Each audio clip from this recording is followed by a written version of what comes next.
Wow, that It's was a great. ton. Yeah. I do have a couple questions, and I want to say when I first moved out here to Utah from Florida, I was so impressed by this program. It just blew me away that I was like, why doesn't every other state have this? These relationship courses and these resources to help improve relationships in the community. It's just incredible. And Utah is really setting the gold standard for this. It's just incredible. My question would be, and anybody, one of you guys can answer this, is what was the catalyst for this program? Mm. At least my take on it, Rex, is that we've been using ePrep, to great program out of Denver, Colorado, and some scholars who've been working on this. And then we thought, you know what, we need to create something that is our own, that Utah, created in Utah, provided for Utahns. And so that really, I think, was to give great research-based information to fulfill, of course, the requirement we talked about early on the podcast, 6 hours of relationship education that has to cover certain topics. And then we turn to, in my mind, one of the best of the best, and that's Dr. Jeremy Boden to help write this. So that's my take. Yeah, I don't know that I would thank you for that. Very kind and generous way you put that. That's nothing that I would really add to that.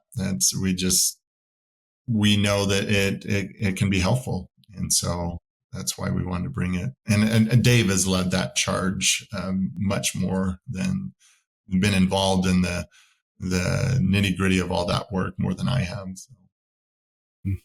I have a follow up though, Rex, for Jeremy.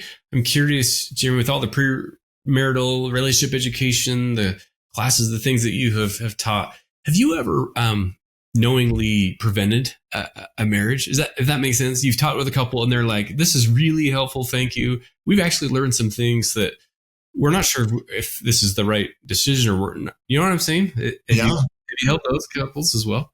Yeah, I can think of 4 or 5 that have gone through some of my work, and about halfway through, they reach out to me and say, thank you so much. This was so helpful. In fact, we've decided to break up. And that may sound odd, but that's successful premarital counseling and education. In its finest form. Yep. Yeah. I think. And sometimes they'll come back to me with a new partner and they'll say, hey, do you remember me from a year ago? Well, I have a new partner. And so I've had that happen a few times, and they go on and get married and are successful. And I follow up with my couples too, after they've been married for a few months. And it's been very, what I have found very successful. I've had a few of them even invite me to their wedding receptions and stuff like that. So that's fun. I actually went to one this last weekend. That was a lot of fun to see that. Cool. But no, to answer your question, it has prevented some relationships that after they emailed me, I thought, yeah, that was a good decision. Yeah, that's great work. Were you introduced at the wedding as, this is our marriage therapist. This is our pre-marriage counselor. Everybody, I want you to know, Dr. Jeremy. No, my wife and I, we kind of hid in the corners and stuff. We just wanted to taking notes. So, pretty sweet. Exactly. Passing out my cards or something. These are my students. Yeah. Well, it's funny, and I think I've mentioned this before. I don't know, either to you, Dave, or you, Liz, that I would say of my premarital couples, I'd say 80 to 90% of them, the parents pay for it out of kind of a marriage or a wedding gift to them. And that's what's driving a lot of this as parents, because they're like, well, we know what we didn't know, and we want you to know that. So that's what drives a lot of this as parents. Those are wise parents. It's a gift of love for parents to do that. It really is. Yeah, an investment, really. Yeah, mm-hmm. Well worth the price.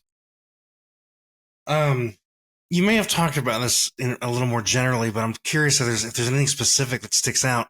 What are some of the topics that people can find in these e-courses that maybe stand out to you or you found to be pretty successful? Do you want to answer that, Dave? Because I know you know Yeah. the e-courses much more than, I mean, I've included links. In fact, I have a extra credit option in my courses where if they will watch these, listen to the podcasts or go to the episodes, the webinars, that they can write a reflection paper on it and things. And so I know some of them, but I know you are much more knowledgeable around some of the specific content. Yeah. As far as hits and things, would have to kind of take a deeper dive, Rex. But generally, big picture speaking, anything on sexual intimacy, it just those get a lot of the hits, the views, the watches, the downloads. Because I think that's for some couples, for some individuals, that may be an intimidating topic, maybe an embarrassing one. I don't want to talk to a therapist or a counselor about it. But if I can actually, in privacy of my own, watch something that's good and research-based, that's clean, that's done right, I think that people are actually craving, starving for some good information. That is presented in a helpful, but just a clean, relevant, research-based way. So I would say off the top of my head, I know that those are the most viewed. Are those on anything having to do with sexual intimacy? That sexual relationship is a bedroom acrobatics. Big one. Yeah. What about you, Jeremy? I don't know if there's ones that certain they write reports on or things like that. I definitely the one, because I teach a human sexuality class, and so they're obviously jumping into the ones on sexuality a lot more. But you address, I've been impressed with a lot of the episodes because you address a lot of the nuances around, you hit finances and hit emotional mental health. You talk about, lots of them on communication and conflict and all those proactive things you can do. But that's a good question. I don't know that a lot of the students really like the ones just on communication and conflict. That's the ones they'll usually get to. But it is a wealth of knowledge that you guys have built, kind of that clearinghouse of great marriage info. That would make sense too. What you're saying, Dave, about the sexuality courses being probably more popular is, I think a lot of people early in marriage kind of realize like, oh, I've been misinformed by all the media and the popular culture. What's the truth behind this? How can we make this marriage better and this part better? And I'm happy to hear that that's actually the popular one. And it's incredibly amazing that, we have that resource available to people that's truthful and backed by science and study and all these different things. So that's good to hear. Are there any success stories that you guys have heard from participants in the course that stand out to you? Yeah, Jeremy, we don't get a ton of that side of the feedback, but man, I'm sure that the personal counseling and those types of resources, you get couples who are just so grateful. I know that Alan Hawkins, he sent me.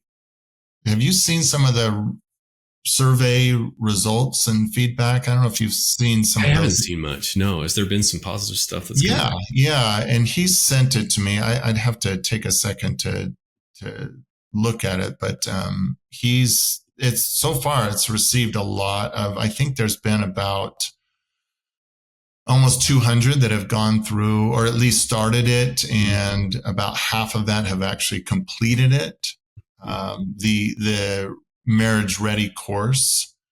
And so, but he shared a few of the qualitative where people have written some feedback, and overwhelmingly it was positive. Like, this was so helpful. Thank you for having this as a resource. So it's getting some good, there's some good feedback, and it hasn't even been advertised. That's what Alan was telling me, that they haven't even made a big push for advertising, but they've already had, almost 100 people go through it entirely and over 200 access it. So, so far so good, fingers crossed. So. Yeah, for sure. Yeah. Well, this has been incredible to hear about, and Yeah. I'm glad to be a part of this and looking forward to Mm-hmm. more success with Yeah. these resources we're offering everybody. Thanks for joining us today. Hey, do us a favor and take a second to subscribe to our podcast and the Utah Marriage Commission YouTube channel at Utah Marriage Commission, where you can watch this and every episode of the show. Be sure to smash the like button, leave a comment, and share this episode with a friend.